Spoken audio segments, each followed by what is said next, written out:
जी students, हम लोग जो आज टॉपिक कवर कर रहे हैं वो यूनिट 1 का जो एक्सरसाइज 1.1 है उसका क्वेश्चन नंबर 3 और उसका जो टॉपिक है वो है हमारे पास कंप्लीटिंग स्केयर। कंप्लीटिंग स्केयर का जो टॉपिक है उसमें मैंने क्वेश्चन नंबर 3 का पार्ट 1 आप लोगों के लिए अभी सॉल्व किया है। उसको ज़रा देख लें कि ये टॉपिक क्या है, इसको किस तरह से हम कवर करेंगे। इसमें हमारे पास किसी भी क्वाड्रेटिक इक्वेशन को सॉल्व करने के लिए हमारे पास हमने सबसे पहले इस एक्सरसाइज में देखा कि फैक्टराइजेशन से उसको कैसे सॉल्व किया जा सकता है। अगर एक इक्वेशन हमारे पास स्टैंडर्ड फॉर्म में अवेलेबल है, यानी कि एक इक्वेशन स्टैंडर्ड क्वाड्रेटिक इक्वेशन है, तो फिर हम उसको पहले फैक्टराइजेशन से हमने सॉल्व करना सीखा। अब क्वेश्चन नंबर 3 में हम उसी स्टैंडर्ड क्वाड्रेटिक इक्वेशन को सेकंड मेथड जो कि कंप्लीटिंग स्केयर है उससे सॉल्व करना सीखेंगे। कंप्लीटिंग स्केयर के मेथड में हमारे पास नंबर ऑफ स्टेप्स हैं। इन नंबर ऑफ स्टेप्स को अगर आप थोड़ा सा जहन में रखेंगे तो आपके लिए इस टॉपिक को अंडरस्टैंड करना बहुत आसान होगा। अगर हम इस टॉपिक की बोर्ड इम्पोर्टेंस की बात करें तो हमारे पास जो फेडरल बोर्ड का पेपर आता है उस पेपर में क्वेश्चन नंबर 3 जो है उसमें से एक पार्ट हमारे पास ज़रूर आता है हर साल। तो आपका जो बोर्ड पेपर का जो सेक्शन बी है उस सेक्शन बी का एक क्वेश्चन 4 मार्क्स का आपका जो है वो इस टॉपिक से आएगा, इसलिए आप इसको थोड़ा सा ज़्यादा फोकस करें। नंबर ऑफ स्टेप्स जो है हमारे पास उसमें स्टेप 1 जो है उस स्टेप 1 में आपको क्या देखना है कि अगर जो क्वेश्चन आपके पास आया है, अगर उस क्वेश्चन में जो क्वाड्रेटिक इक्वेशन है वो स्टैंडर्ड फॉर्म में मौजूद है, ठीक है, तो फिर तो ठीक। और अगर वो नहीं है तो पहले आप उसको स्टैंडर्ड फॉर्म में लेकर आएंगे। कैसे लेकर आएंगे? जैसे हमने क्वेश्चन नंबर 1 और क्वेश्चन नंबर 2 के सेवरल पार्ट्स जिसमें हमारे पास इक्वेशन स्टैंडर्ड फॉर्म में नहीं थी, तो हमने क्लास 9th का एक्सरसाइज 7.1 का जो क्वेश्चन नंबर 1 का जो कॉन्सेप्ट यूज किया था, मल्टीप्लाई करते थे हम सारी इक्वेशन को और उससे फिर उसको सॉल्व करके हम उसको स्टैंडर्ड फॉर्म में लेकर आते थे टर्म्स को रीअरेंज करके। अभी हमारे पास फॉर्चुनेटली ये क्वेश्चन जो है ये स्टैंडर्ड फॉर्म में मौजूद है। तो स्टेप 1 में आप देखें कि मैंने क्या किया कि मैंने लिखा dividing both sides of the equation by 7। What is this meaning of 7? 7 से क्यों डिवाइड किया उसको जरा आप समझते हैं। देखें, इस क्वाड्रेटिक इक्वेशन का जो क्वाड्रेटिक फैक्टर है, स्टेप 1 में आप ये देखेंगे कि अगर वो क्वाड्रेटिक फैक्टर का कोफिशिएंट जो है अगर वो 1 है तो फिर तो ठीक। अगर वो अदर देन 1 है तो फिर उस क्वाड्रेटिक फैक्टर के कोफिशिएंट को 1 बनाना है। उसको 1 बनाने के लिए मैंने 7 से डिवाइड किया। देखें, इस इक्वेशन की हर टर्म को मैंने 7 से डिवाइड किया, हर टर्म को, ठीक है। 7 से डिवाइड करने के बाद मेरे पास ये कोफिशिएंट 7 से कैंसिल, तो मेरे पास इस क्वाड्रेटिक इक्वेशन का क्वाड्रेटिक फैक्टर जो है उसका कोफिशिएंट 1 बन गया। बाकी सबके साथ क्या हो रहा है उससे हमें कोई लेना देना नहीं है फिलहाल, ठीक है। स्टेप 1 पे हमें सिर्फ क्या करना है कि अगर हमारे पास स्टैंडर्ड क्वाड्रेटिक इक्वेशन में क्वाड्रेटिक फैक्टर का कोफिशिएंट 1 है तो वेल एंड गुड। अगर वो 1 होगा तो स्टेप 1 स्किप हो जाएगा, ठीक है। और अगर वो 1 नहीं होगा तो फिर हम उसी कोफिशिएंट से, जो कोफिशिएंट 1 के अलावा कुछ भी है, वो कोई कांस्टेंट टर्म भी हो सकती है, वो कोई लिटरल भी हो सकता है, ठीक है, तो हम उस कांस्टेंट टर्म या लिटरल से उस इक्वेशन की हर टर्म को डिवाइड करेंगे और उसको 1 बना लेंगे। ठीक हो गया? अच्छा, सेकंड स्टेप पे आप क्या करेंगे कि अगर हमारे पास ये जो इक्वेशन आई है इसमें कोई कांस्टेंट टर्म मौजूद है, कोई भी कांस्टेंट टर्म मौजूद है, वंस अगेन यहां पे भी ये कांस्टेंट भी हो सकता है, ये कोई लिटरल भी हो सकता है, ठीक है। और हमने क्लास 9th में भी क्लास 8th में भी हमने बार बार ये चीज पढ़ी कि हमारे पास लिटरल क्या होता है, वेरिएबल क्या होता है, लिटरल क्या होता है, आप सबको ये बात मैं बता चुका हूं क्लास 9th में भी 8th में भी। तो मैंने क्या करना है कि इस कांस्टेंट को या इस लिटरल को इक्वेशन की राइट हैंड साइड पे मूव करूंगा, ठीक है। अच्छा, अगर तो ये कांस्टेंट टर्म है तो मैंने देखा कि स्टेप 2 के ऊपर उसको राइट हैंड साइड पे मूव कर दिया। और अगर ये कांस्टेंट टर्म नहीं है तो फिर उस केस में मेरे पास जो स्टेप 2 है वो भी स्किप हो जाएगा, ठीक है। स्टेप 1 की भी मैंने आपको सारी कंडीशंस बता दी, स्टेप 2 की भी सारी कंडीशंस बता दी। तो इस केस में मेरे पास चूंकि कांस्टेंट टर्म था तो उसको मैंने राइट हैंड साइड पे मूव कर दिया। स्टेप 3, उसमें मैंने लिखा है adding 1/7 whole square on both sides of the equation. How this 1/7 whole square comes from, इस चीज को अब आपने अंडरस्टैंड करना है।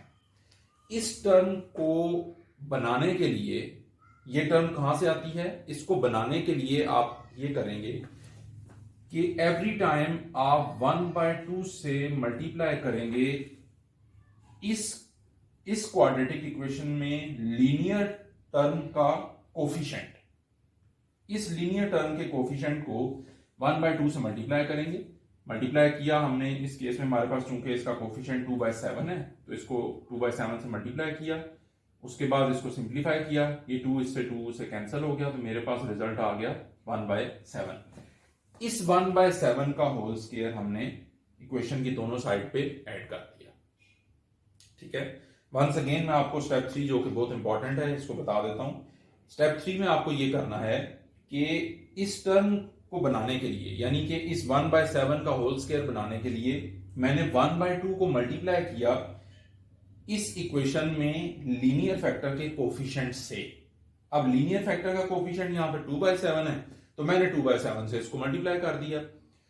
मल्टीप्लाई करने के बाद अगर कोई सिंप्लीफिकेशन हो सकती है तो करेंगे, जैसा कि इस केस में हो सकती थी 2 से कैंसिल, तो मैंने सिंप्लीफिकेशन की, जो बच गया वो मेरे पास आया 1/7, तो मैंने 1/7 का होल स्क्वायर दोनों साइड पे ऐड किया। अगर कोई सिंप्लीफिकेशन नहीं हो सकती तो जो भी हमारे पास रिजल्ट आएगा उसका होल स्क्वायर हम दोनों इक्वेशन की दोनों साइड पे ऐड कर देंगे। ठीक हो गया जी, यहां तक मेरे पास स्टेप 3 कंप्लीट हो गया। स्टेप 3 के बाद मैंने क्या किया कि इस 1/7 का होल स्क्वायर दोनों इस इक्वेशन की दोनों साइड पे ऐड किया। ऐड करके मेरे पास ये चीज बन गई, ये। ठीक है, अच्छा अब मैं वापस आता हूं इस टॉपिक के टाइटल के ऊपर। टॉपिक का टाइटल है हमारे पास कंप्लीटिंग स्क्वायर।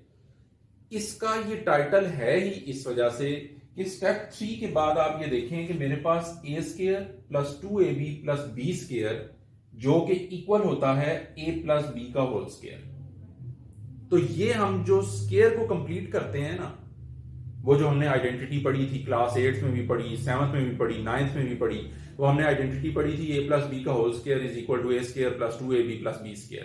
तो इस आइडेंटिटी की राइट हैंड साइड को कंप्लीट करने के लिए हमने क्या किया, इस टर्म का होल स्क्वायर ऐड किया। होल स्क्वायर ऐड करने से देखें ये टर्म, ये जो पूरा एक्सप्रेशन है ये मेरे पास आ गया a² + 2ab + b² = a + b का होल स्क्वायर। ठीक है, ये मैंने आपको अभी सिर्फ इन 3 स्टेप्स में लेफ्ट हैंड साइड को डिमॉन्स्ट्रेट किया। राइट हैंड साइड पे क्या हो रहा है, इस 1/7 के साथ मैंने 1/7 का होल स्क्वायर ऐड किया था। ये 1/7 का होल स्क्वायर मैंने ओपन किया तो 1/49 आ गया। इसका मैंने यहाँ पे एलसीएम ले लिया इन दोनों रैशनल एक्सप्रेशंस का। इनका एलसीएम लेने के बाद मेरे पास रिजल्ट आया x + 1/7 का होल स्क्वायर = 8/49। ठीक हो गया, ओके। अब हमें इस इक्वेशन में से, ये जो इक्वेशन है, इस इक्वेशन में से ये जो अननोन है इसको भी तो फाइंड आउट करना है। तो इसको फाइंड आउट करने के लिए जैसे हमने क्लास 9th में 7.1 के क्वेश्चन नंबर 2 में जहां पे हमारे पास रेडिकल इक्वेशंस थी, भले उनके इंडेक्सेस जो भी थे, हमने वहां पे ये पढ़ा था कि जब हमारे पास इस तरह होल स्क्वायर आता है तो उसको सॉल्व करने का एक ही तरीका है कि हम उसका स्क्वायर रूट ले लेते हैं, या अगर वो होल क्यूब है तो हम उसका क्यूब रूट ले लेंगे एंड सो ऑन। ठीक है, तो इस इक्वेशन को सॉल्व करने के लिए मैंने लिखा taking square root on both sides. दोनों साइड पे स्क्वायर रूट लिया, यहाँ पे होल स्क्वायर है तो ये स्क्वायर इस स्क्वायर रूट से कैंसिल हो जाएगा। राइट हैंड साइड पे मेरे पास इक्वेशन की हमने क्लास 9th में यूनिट 2nd में जो रेडिकल की प्रॉपर्टीज पढ़ी थी, उन रेडिकल प्रॉपर्टीज में हमने पढ़ा था कि मेरे पास जब एक स्क्वायर रूट के अंदर एक रैशनल एक्सप्रेशन है और उस स्क्वायर रूट का जो भी इंडेक्स है तो हम उसको इस तरह से लिख सकते हैं कि numerator with that square root और denominator with that square root. दोनों ऊपर न्यूमरेटर और डिनोमिनेटर में जो रेडिकल है उसका इंडेक्स चेंज नहीं करेंगे, इंडेक्स सेम रखेंगे। तो ये देखें यहाँ पे भी मैंने इंडेक्स 2 था, इंडेक्स 2 क्लियर हो गया जी। अब उसके बाद जो सिंप्लीफिकेशन हो सकती थी वो सिंप्लीफिकेशन हमने क्लास 8th में 2nd यूनिट में पढ़ी थी। वो सिंप्लीफिकेशन रेडिकल की जो सिंप्लीफिकेशन है उसको देखते हुए मैंने इसको सिंप्लीफाई कर लिया। अब मेरे पास ये इक्वेशन आ गई। ठीक है, इस इक्वेशन को सॉल्व करने के लिए मुझे x की जो वैल्यूज हैं, जाहिर बात है कि x के साथ मेरे पास ये एक रैशनल टर्म जो है वो ऐड हो रही है, तो x को फाइंड आउट करने के लिए मैंने इस रैशनल जो टर्म है इसको मैं राइट हैंड साइड पे ले गया। तो मेरे पास राइट हैंड साइड पे लेके जाने के बाद इसका मैंने एलसीएम लिया। एलसीएम चूंकि डिनोमिनेटर सेम है तो 7 एलसीएम आ गया और ये मेरे पास इसका आंसर आ गया। इसको मैं आंसर कह रहा हूं, इसको ना तो मैं एक्सट्रेनियस रूट कह सकता हूं अभी और ना ही मैं इसको रूट ऑफ द इक्वेशन कह सकता हूं। मैं क्यों नहीं कह सकता? इसलिए कि मैंने अभी इसको चेक नहीं किया। मैं अगर इसको चेक कर लूं तो फिर तो मुझे पता चल जाएगा कि ये जो x अननोन की ये जो वैल्यूज आई हैं, ये वैल्यूज जो हैं इस गिवन इक्वेशन को सेटिस्फाई कर रही हैं। अगर तो कर रही हैं तो फिर ये रूट ऑफ द इक्वेशन होगा, और अगर ये नहीं सेटिस्फाई करेंगी तो फिर ये एक्सट्रेनियस रूट होगा। जी स्टूडेंट्स, हमने इससे पहले क्वेश्चन नंबर 3 का जो एक पार्ट 1 हमने कंप्लीटिंग स्केयर के टॉपिक का किया था। अभी मैंने क्वेश्चन नंबर 3 का ये एक पार्ट जो है उसको सिलेक्ट किया है। वो इस पार्ट को इस वजह से सिलेक्ट किया है, तो ये बजाय क्वाड्रेटिक इक्वेशन है, लेकिन इसमें हमारे पास चूंकि जो अननोन है वो वेरिएबल में आ रहा है, डिनोमिनेटर में आ रहा है, तो इस इक्वेशन को पहले स्टैंडर्ड फॉर्म में लाना है।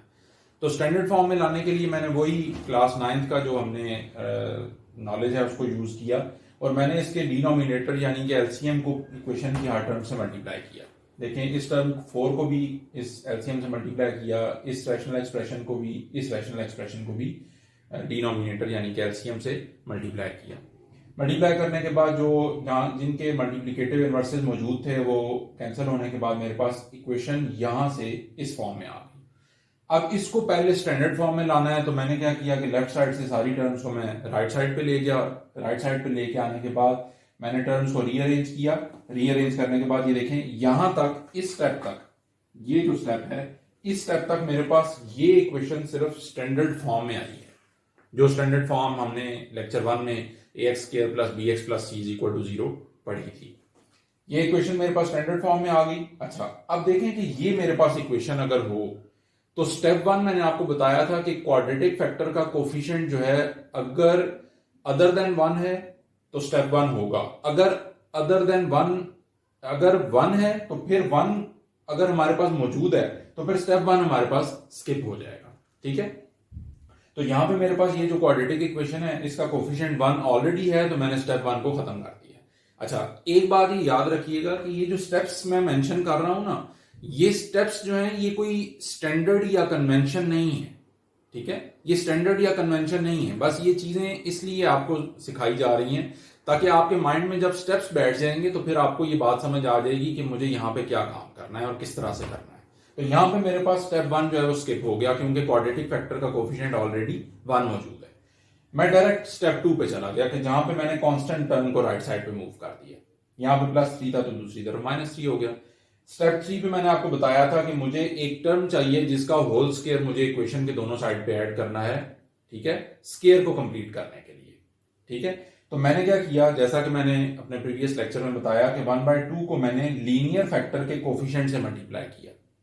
ठीक है, कोफिशिएंट यहां पे मेरे पास 4 था, मैंने उसको 1/2 से मल्टीप्लाई किया। यहां पे चूंकि सिंप्लीफिकेशन पॉसिबल थी तो सिंप्लीफाई करने के बाद मेरे पास टर्म आई 2। ठीक है, तो 2 का होल स्क्वायर मैंने लिखा स्टेप 3 पे, एडिंग 2 का whole square on both sides of the equation. तो ये टर्म मैंने इस इक्वेशन के दोनों साइड पे ऐड कर दी। ऐड करने के बाद मेरे पास लेफ्ट हैंड साइड पे स्क्वायर कंप्लीट हो गया, तो मैंने लिखा a - b whole square which is x - 2 whole square is equal to -3, 2 का स्क्वायर इज 4, -3 + 4 इज 1। तो मेरे पास इक्वेशन ये आ गई। अब मुझे इसमें से जो अननोन वेरिएबल x है उसको फाइंड करना है, तो मैंने स्टेप 4 पे स्क्वायर रूट लिया। ठीक है, स्क्वायर रूट अप्लाई किया तो मेरे पास लेफ्ट हैंड साइड पे ये इससे कैंसिल हो गया रेडिकल की प्रॉपर्टीज को यूज करते हुए। तो x - 2 मेरे पास +-1 के इक्वल आ गया। अब यहां से मुझे अगर x को फाइंड करना है तो ये इक्वेशन मेरे पास इधर x - 1 इज इक्वल टू +1 और x - 2 इज इक्वल टू -1। दोनों से मैंने सॉल्व किया, x के मेरे पास 2 टर्म्स आ गए। क्लास 9th में जब हमने पढ़ा था तो मैंने वहां पे भी आपको ये बात बताई थी कि इक्वेशन की जितनी डिग्री होती है उतने ही उसके सोल्यूशंस आया करते हैं। ठीक है, यहां पे मेरे पास चूंकि इक्वेशन की डिग्री 2 है तो मेरे पास उसके जो रूट्स या सॉल्यूशंस या फैक्टर्स या जीरोस, एक ही चीज के 4 नाम हैं। Root of the equation, solution of the equation, zero of the equation या फैक्टर ऑफ द इक्वेशन, एक ही चीज के 4 नाम हैं। तो ये मेरे पास यहाँ चूंकि इक्वेशन मेरे पास क्वाड्रेटिक इक्वेशन थी, तो मेरे पास जो अननोन्स के आंसर हैं अननोन के, वो मेरे पास 2 आए। हमने क्लास 9 में भी एक्सरसाइज 5.4 में जो क्यूबिक पोलिनोमियल सॉल्व किए थे रैशनल रूट थ्योरम से, वहां पे आपने ये चीज देखी होगी कि मेरे पास चूंकि क्यूबिक पोलिनोमियल्स थे, तो वहां पे मेरे पास जो अननोन वेरिएबल था उसके आंसर जो थे वो मेरे पास 3 आ रहे थे, यानी कि वो जो जीरोस या फैक्टर्स थे वो 3 आ रहे थे। ठीक है, ओके। तो मेरे पास ये इसका आंसर आ गया, 3,1 is your answer. Once again वो हम इसको ये नहीं कह सकते कि ये इसका सोल्यूशन या एक्सट्रेनियस रूट है, क्यों कि हमने इसको चेक नहीं किया। So I am naming it answer of the equation. Thank you.